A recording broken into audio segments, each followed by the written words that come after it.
Nobody else to depend on to do it but you. And that's your survival. And you have a deep survival instinct. Trust me, you got a deep survival instinct. I do.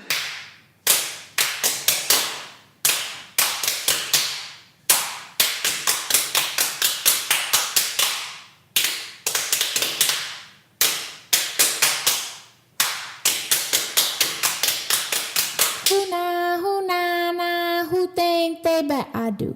Who nah, who think they bet I do? I think I'm bad cause Sabrina is my name. So take a sip of my potion and roll it in slow motion. She thinks she bad. Correction, baby, I know I'm bad. She thinks she fine enough to blow your mind. She thinks she hip enough to do that dip. Ice cream, chocolate chip. Fuck with me and I'll bust your lip. Who nah, who think they bet I do? Who nah, who think they bet I do? Who nah, who think they bet I do? Who nah, who think they bet I do?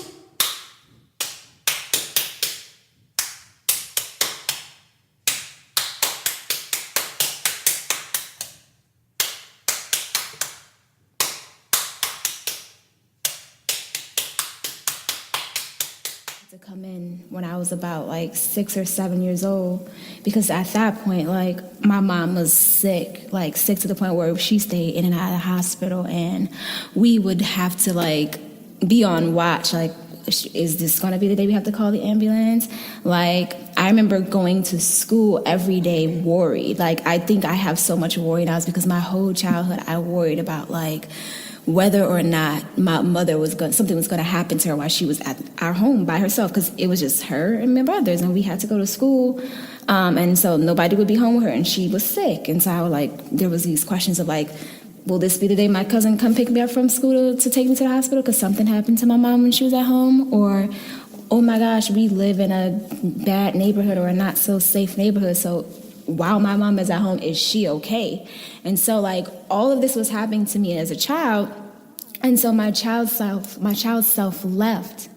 And it had to, because if it had stayed, I wouldn't have survived.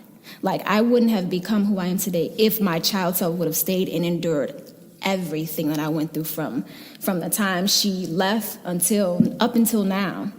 And so Survival mode. So it's survival mode, and it's just like she knew like it was either childhood here and to try to exist amongst friends that were my age and things like that, or it was like she leave and my adult self come and like get me through this, because like I literally watched my mother die in front of me. Like I watched her deteriorate. Her disease deteriorated her body. It attacked her organs. Like it shut down her immune system. So I went through seeing my mother. She had scleroderma. It was this rare disease she caught when she was 21 from some chemicals in the air and things like that. Not genetic. Like like she didn't get that from our family. It wasn't coming down our bloodline or anything like that. It literally was something she caught at like her early adult self, and it took over her life. And so like my adult self came and she's getting me through all these things, and she's just like keeping me alive. And I know that I wasn't the type of flower that you wanted to bloom from a partnership with a woman you had no intentions in pursuing long enough to establish roots. Let's keep it real and say that all my life you never showed up because you ain't want to.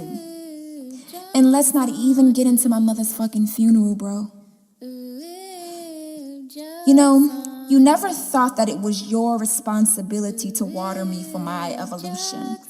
So you let me sprout up in different climates, and you allowed me to suffer in unfamiliar environments, and you left me alone to kill off the weeds that were constantly set to break me down to ruins. She wanted a girl so bad that she used to not dress me, but I had like a fro. I had a fro, like a curly fro. So she used to put my hair in plaits just to practice combing girls' hair. Hey, Brina Duncan, my pretty little pumpkin, you're so special to me. You're so sweet and wonderful, you're the best little girl in the world.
Shake it for that 9 ball, work it for that 9 ball, twerk it for that bitch. I'm from that 9 ball, niggy 9 ball, 9 ball, niggy 9 ball, 9 ball, niggy 9 ball, work it for that 9 ball, shake it for that 9 ball, do it for that 9 ball, pop it for that 9 ball, niggy 9 ball. We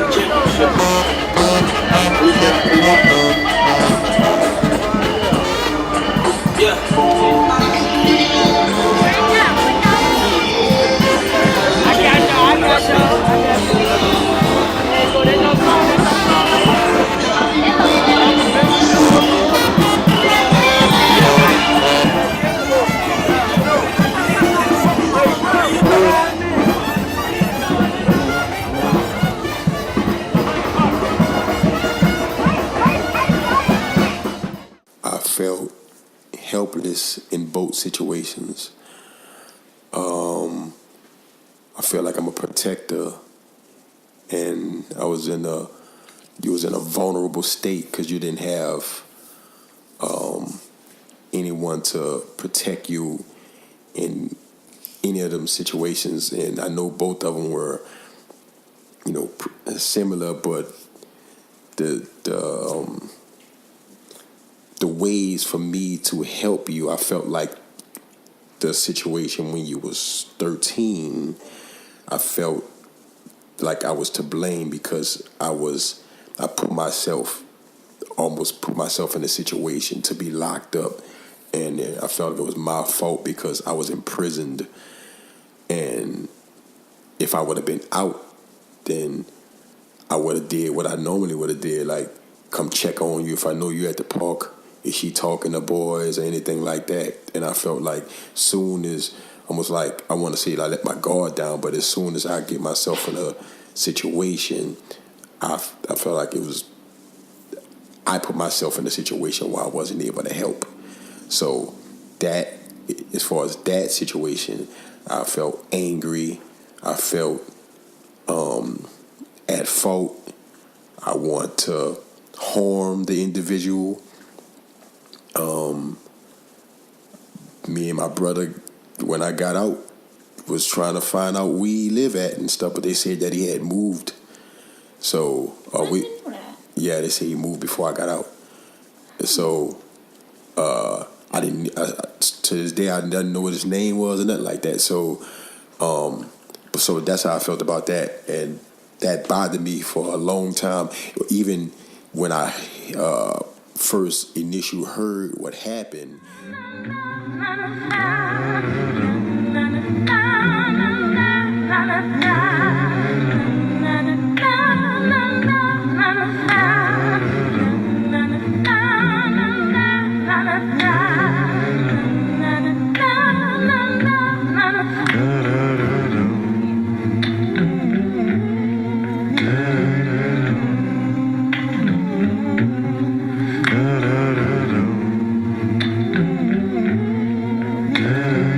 From my cool, thick brown hair to the lines that form within my caramel skin. I am a black woman, and I am proud.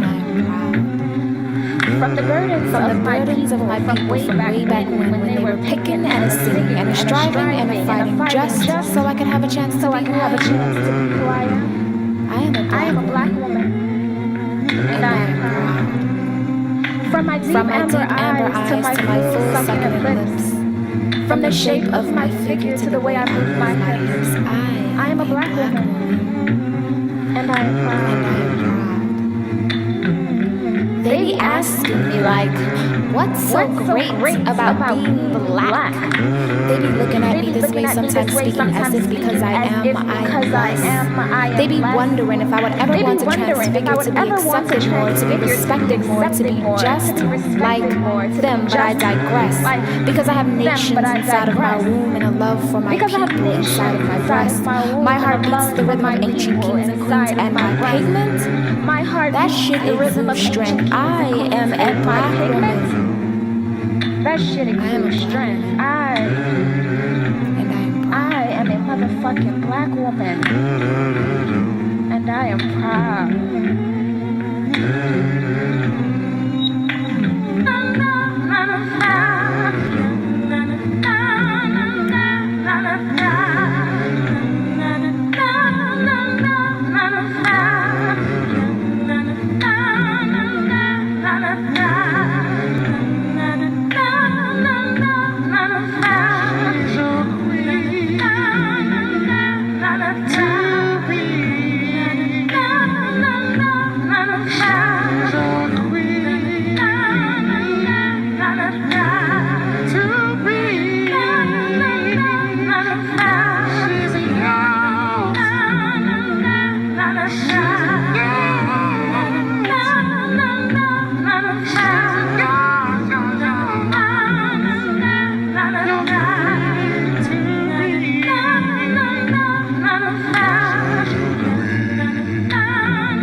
Tracing you for set with my finger, the index to be exact, feels as satisfying as the moment I get to bite into a hot sausage sandwich en French, dressed. After waiting in a line that is usually wrapped around the building of the famous Jeans for over 30 minutes just to stand in a packed room full of folk for another 20 minutes, all for the most important sandwich on the planet, my favorite, a po' boy. There has never been anything more fulfilling than that until I touched you, until I outlined the curve of your jaw, grazed your lips, caressed your cheekbones, and kissed your nose. You are astonishingly beautiful. I am in awe of your brilliance and mostly captivated by the beat of your heart. I have always anticipated excitedly the point in time that I would arrive in New Orleans to taste the spice in that sandwich and all its flavor. The very essence of it is heaven. I can knowingly expect to indulge in one of the best culinary creations known to man when I reach the Crescent City. Home is and will forever be pure bliss when it comes to edible material. The cuisine of my city has been one of the only things I can find myself longing for until I met you. I catch a glimpse of myself experiencing the ache of missing you after departing from you on mornings after the moments of laughter, wine, and scents of popcorn lingered out of your room. I have never walked away from Jeans disappointed after indulging in the stories and accents of my people, enclosing me in my culture. My satisfaction with the eats and Nola is always fucking guaranteed. And with you, it seems to be that way as well. I never thought another human, I never thought another human could be the cause of an experience comparable to what has brought me knowing pleasure since I was old enough to chew. Like, it's crazy, bro, but like, thank you. Thank you for being so breathtakingly Aggie. Thank you for always being you. You are, baby, you are my po girl. You know, like the kind you buy your jeans after you go stand in the line for the 30 minutes and you wait for it. And then when you finally open up that Po Bell wrapper and you just like looking at it and you like bite in, oh my gosh, it just feels like an orgasm times 2. Many of us have belief systems composed of history that no longer fits the life we want to live. I am so fucking tired of people asking me what the fuck I am. As if the only way they'll ever be able to accept me is by characterizing me. As if branding me gay, straight, lesbian, or queer helps them tuck their children in a woman safe in their beds. Like, typifying me helps them sleep at night. Like, who I choose to love or make love to has anything to do with them. I don't fuck with being alphabetized, categorized, analyzed, or arranged just so I can make some sort of sense to them. I am a woman. I am just a woman who loves being a woman who loves women. I love their curves. I love the thickness of their thighs and the soft caress of their skin. I love the sway of their hips and the sexiness of their bosom.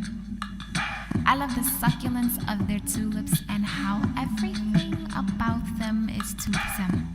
I am a woman. They can't just box me in for their understanding. I am a woman. I am not a stud, nor am I a femme, and I have no desire whatsoever to be a fucking man. I am a woman. I am just a woman who loves being a woman who loves women. That's it. And if they can't wrap their small, closed, minute minds around it, if they can't grasp the fucking concept, if they can't understand where the fuck I'm coming from, fuck them. I've got no strings, so I have fun. I'm not tied up to anyone. They've got strings to shout and sound. There are no strings on me. How y'all doing? My name is Mario Lewis, the Fruit Man. And I started selling fruits. The first thing I ever made was an arrangement for my mom on her birthday. And I always said nobody make edible arrangement but edible arrangement on a big scale or small scale. So what I decided to do was come out with my own business called Fruits of Your Labors. And I get my name from the Bible, Psalm 128:2.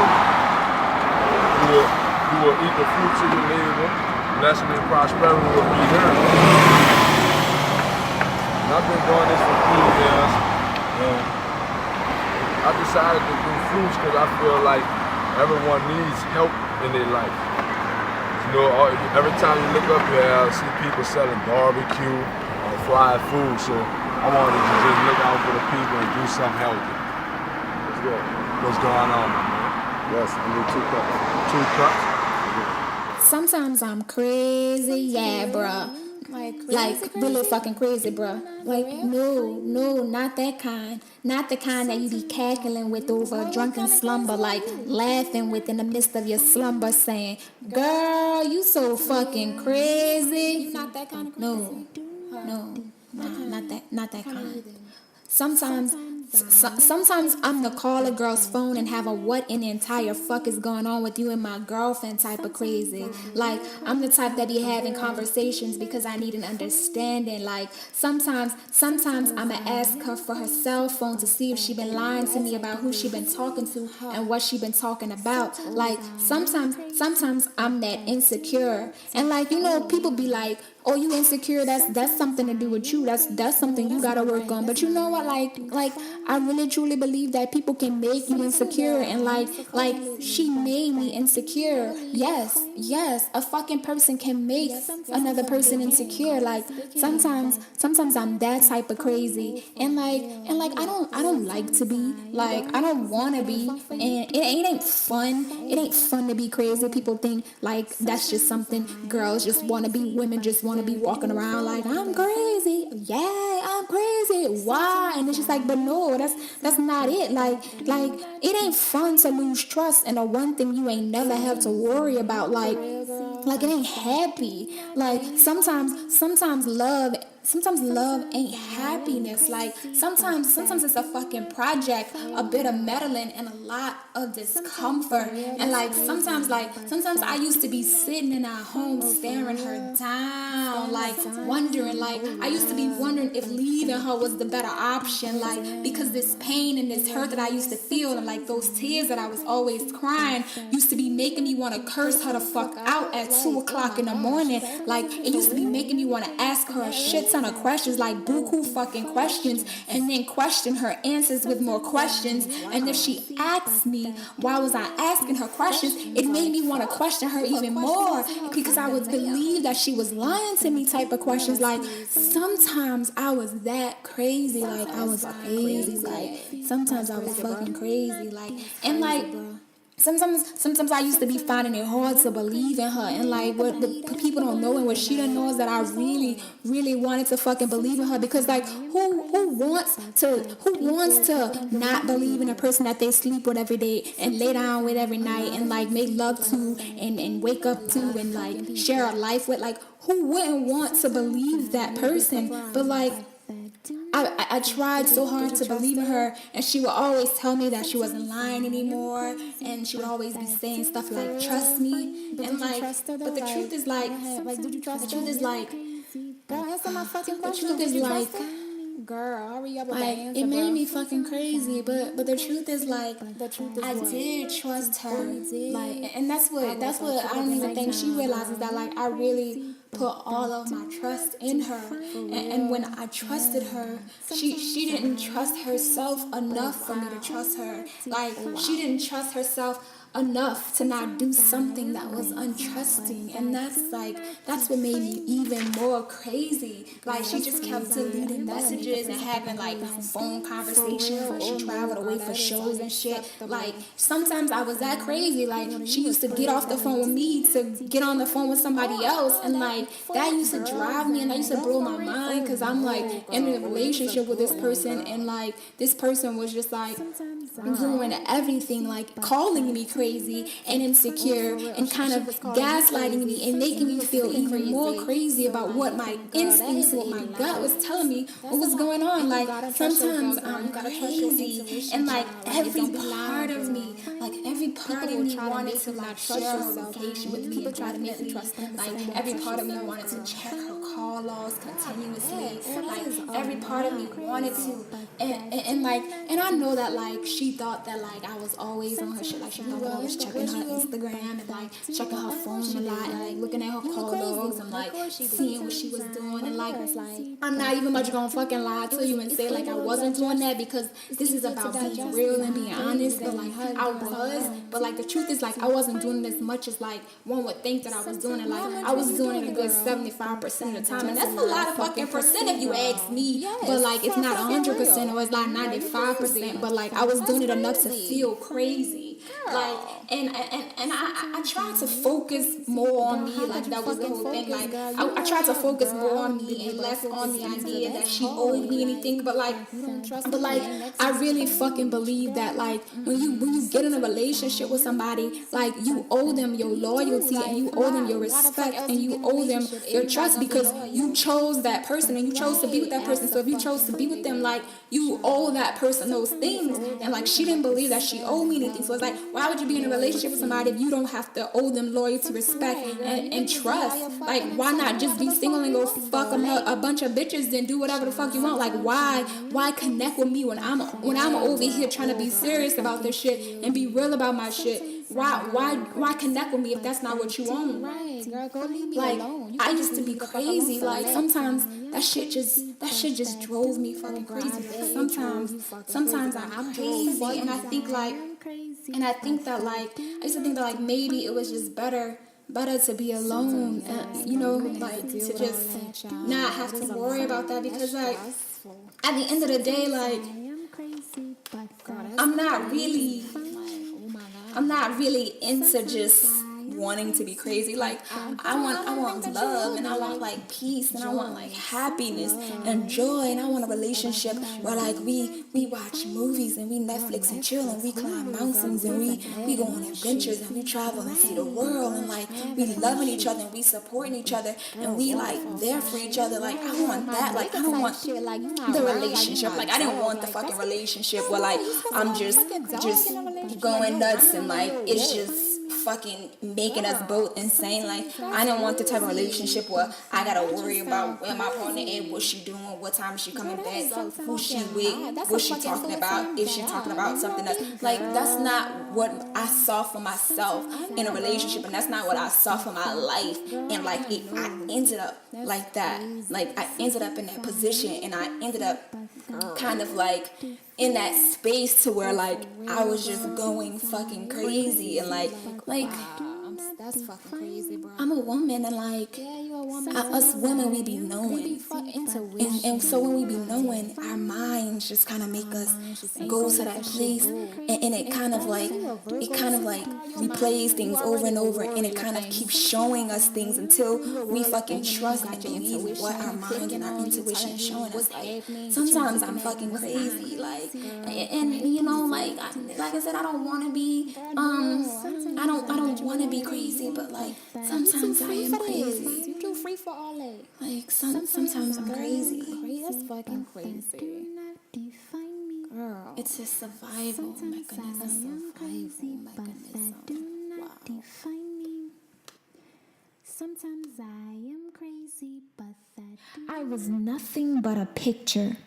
I thought this must be how art must feel, hanging in the homes of bureaucrats who had entire closets filled with black suits, the ones who visited the Lavoie just to say that they were cultured. Their eyes caged me. Surely people who never felt freedom could feel me. I couldn't hang. I sprouted feet and walked out of their gallery. I no longer wanted to be in crowds of critics trying to categorize me. At best, I yearned for connectivity. I would rather collect dust in a studio apartment next to a poet who had no nails to hang me.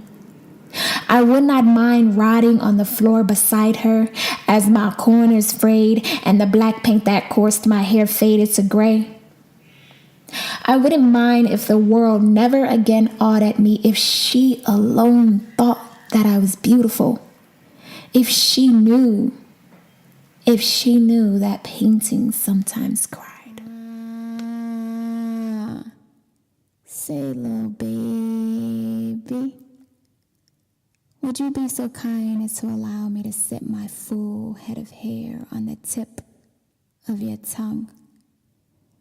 You see, 'cause like every time you open your mouth, my legs part, like the Red Sea.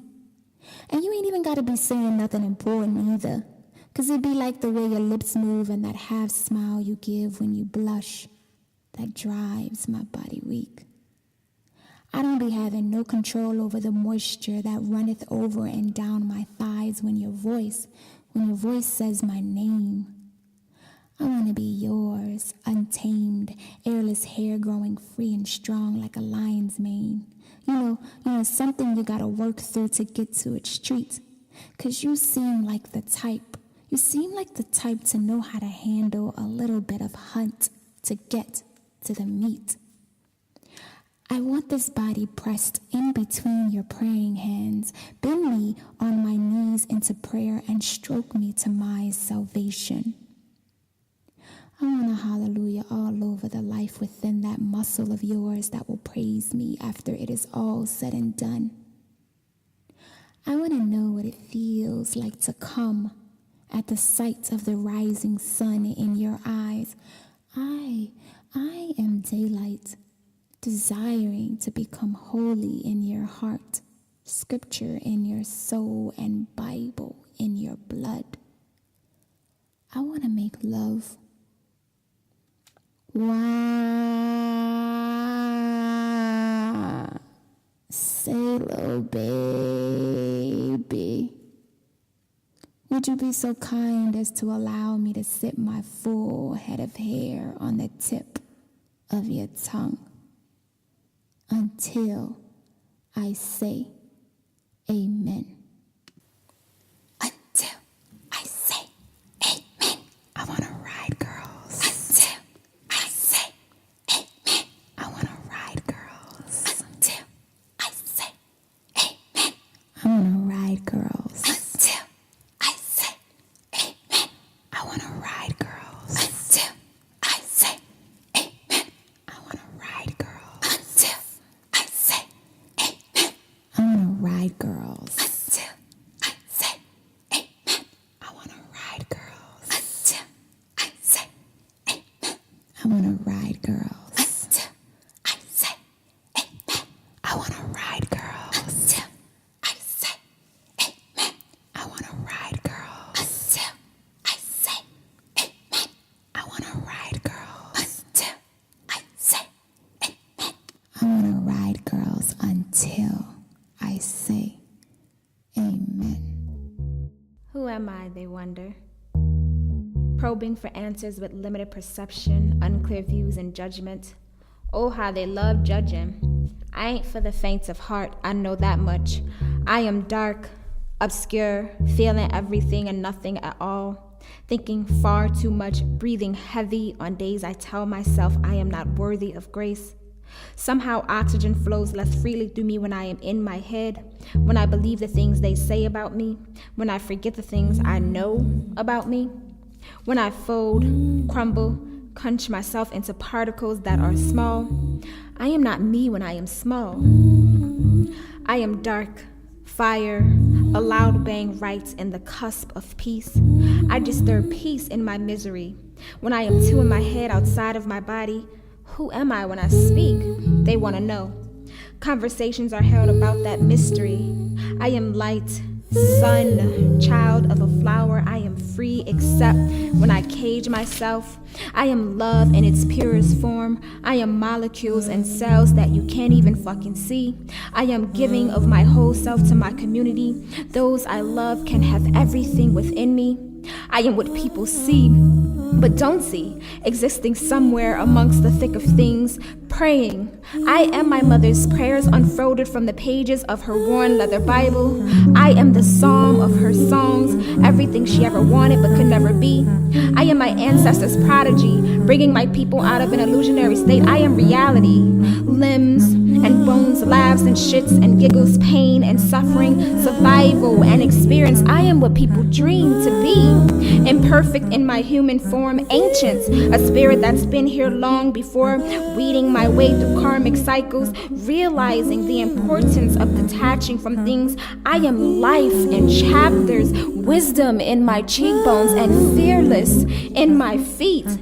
They have been asking who I am, maybe because they've never truly looked at me. Sometimes seeing isn't believing. Sometimes it's about closing your eyes and feeling what's real.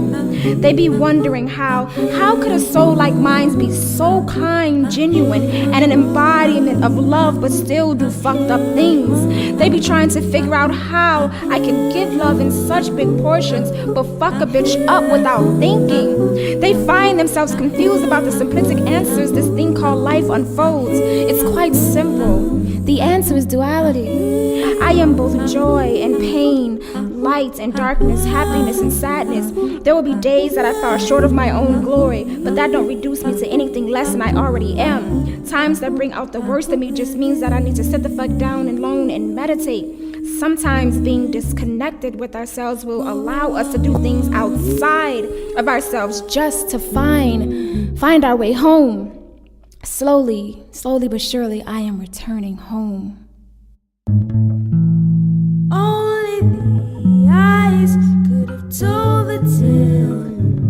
On a hillside in either direction, here I find myself, alive and well, learning to spell my name again. Paying attention every letter. There is a lesson to be received, and thankfully I receive receipts, portions 'cause I am abundant.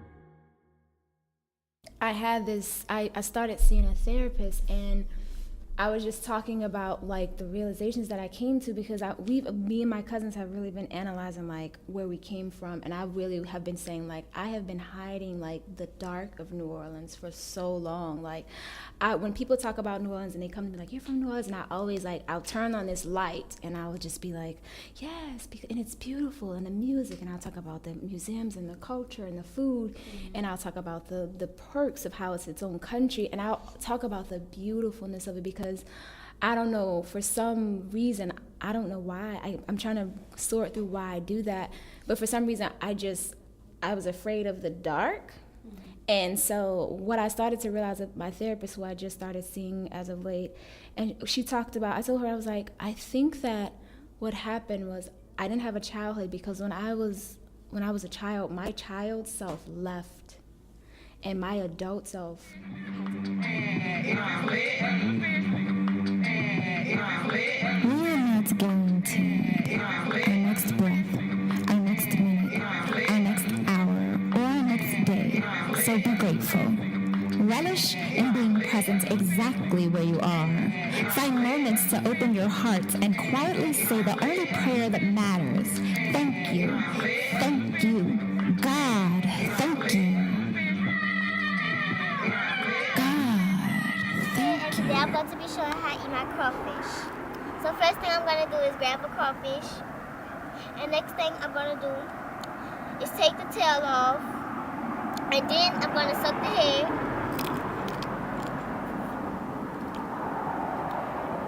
And then I'm going to peel it.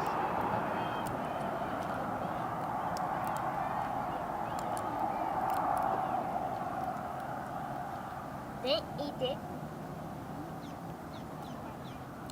And my favorite thing about crawfish is that it's spicy. Crawfish. In New Orleans, this is like the mud bugs that are sea worm, and so this is what we eat. We can't wait to crawfish season. And the way that I eat my crawfish is I peel off the tail, I twist it like that to get the tail off. You see all that juice falling all on my fucking leg. And I suck the head.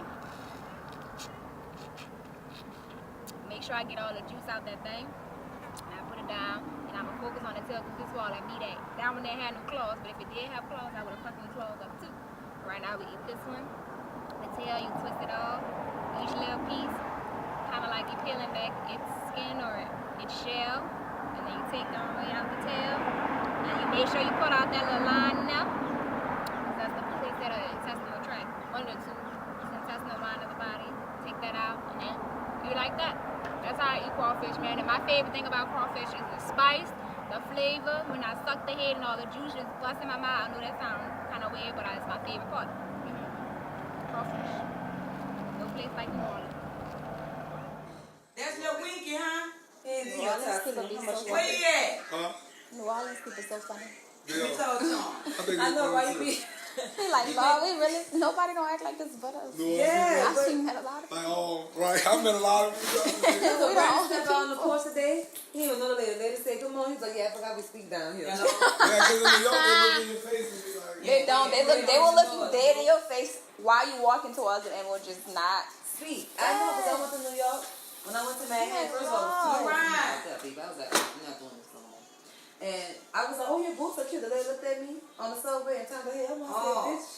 Okay. What you want, Auntie Susan? No green. I know you gotta say hi. They just not like that. Like, they just, everybody's into their own thing. Like, that's not even, that's why people like New Orleans. Well, actually, It's a little bit more lit. well, when you I talk feel like life a little bit down here. Yeah. Not that silly. all right, when you come home, I'm gonna bring you some McDonald's. Y'all come when you They come so home. stressed in New York. Oh my God. Because they got all them fucking bills to pay. That's how Brandon was. Brandon was like, everybody worrying about their rent. I gotta pay my rent. I gotta pay my rent. every day. That's all you hear people talk about. I gotta pay this, gotta pay. I be like, yo. No, because you don't have a fucking stroke. Huh? You don't have a stroke or heart attack one about paying bills, baby. I ain't about to live. I never had to work, I don't know. Fuck from down there, baby. There's no Southern Bells. What? You gotta get what people. Southern Bells. I'm gonna get my You truck. could fall. You could your car could break down on the interstate somewhere right here. Somebody gonna pull over and say, They gonna see you. Oh, look at such and you need such. something? Yeah. Or they gonna It call could be a somebody and say, I street. seen your cousin. Yay. Oh, that's such and such cousin. Oh, let me see if he need help. Yeah. Yeah. Yeah, baby. Guess what? Fuck New York. I ain't want you to move to New York, but you had your experience. That first one, he was about to have a panic attack. Brother, bitch, I can't find a job. I can't find a job. I'm seeing $50. Bitch, I went to the store every morning and stole groceries. I said, I ain't paying for another motherfucking thing in this city trying to get a job. And I mean that. Baby, what you Every think day, was I gonna stole happen groceries. if the government wasn't open? People was gonna be stealing, baby. I was gonna go get my children food to eat. Okay, yeah, that's why I didn't think that was a good idea. That's why Lucky was stealing scallops, lobsters, all So that was in irrelevant stuff. That was He in hadn't even Atlanta. do Yeah, all baby, that. baby, I was God knew, baby. It's a little bit more easy to survive down here than with New York. I couldn't stay out there because the people are People hard. here will feed you. New York, they not feeding Nah, you. they're not doing that. No, we're not free. Ain't no Southern Belle. Dixie! They're not nice. Why this Why ain't you all going the way nowhere? up? When I was y'all. driving Uber and I get the New Yorkers in here, they was like, y'all are so nice. Like, Yeah, that's how they do when I'm she's like, serving. oh, I need this. I needed to come in contact with this. People don't care about They don't give a fuck about you. What? Nobody special. Don't let you be hurt or having something going on, getting robbed or something. They just gonna look at you. That's true, Yeah, they don't help you for nothing. People will get robbed. They would just One be man was walking up the train. None of my He was like, business. excuse me. I said, if you're in the fucking rush, you need to leave early. They said, your pussy man will beat the fuck out of you right now. That's right, baby. You got this. Baby, you probably like, But guess what? Let me tell you them something. fingers is long. Bitch, I'm ready for you. You know Jay-Z from the project. Imagine how he had to struggle and all the stuff he had to deal with coming up. So he deserved it. You know, he worked to where the fuck he got to. You know, nobody gave you a motherfucking thing. Black people had to sell drugs. Everywhere they go, they have to fucking survive. Right. They know how to survive. How about that? Black people know how to It's in survive. us. Right. Yeah. All right, y'all. See y'all later. All right. I'm going to text you. When you come back, from Thailand. I'm coming visit in May for my nephew graduation. All right, y'all. Love to see you. All right. Bye. Bye. All right. I'll be.